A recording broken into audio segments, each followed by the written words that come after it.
mətbuat konfransı bugün Azərbaycanda kifayət qədər tanınmaqda olan Vüqar Rahiminin mənə biraz ondan danış şeirinin müəllif hüquqlarının pozulması ilə bağlı atılmış adekvat addımlara ATV kanalının əməkdaşı Amaliya Manəvi mətbəq verilişlərinin dinləmə şeirini səsləndirib. Müəllif kimi yanlışlıqla Nüsrət Kəsənlərin adını qeyd etmişdi. Mən bu xəbəri eşitdikdə Manə xanımın nömrəsini əldə elədim. Təbii ki, mən müşkül olmalı. Bir sizdə çəkmədim Manə xanımın nömrəsini əldə elədim. Və onunla bağlantı yaratdım. Yəni, çünki şeirimi oxuyub Nüsrət Kəsənlərin adını çəkdiyini, bizim qədim şairimizin, hamımızın çox sevdiyimiz bir şairin adını çəkdiyini sual elədim ona.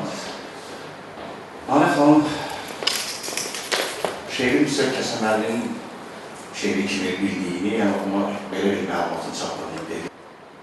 Bir şair üçün də, onun şeiri onun üçün də onu şairlər daha yaxşı bilir və şair təbiətli insanlar daha yaxşı bilir. Yəni, şair üçün onun şeiri onun balasıdır. Bir şairə, bu şeiri həqiqətən sən yazmışsan demək, sən Allah bu şah doğrudan mı sənin deməklə eyni bir şeydir. Etdiyi səhvə görə üzr istəmək onun borcu idi, istəmədi.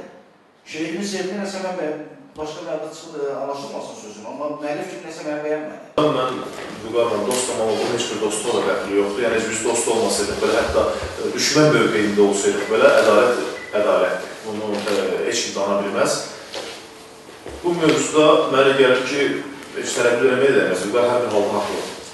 Çünki bu şeir, bayaq özü qeyd elədiyi kimi, bunun övladıdır, belə görmək. Övladların hamısı insana doğmadır. Əgər bu sənindirsə, heç kimin adına çıxmaq düzgün olmaz.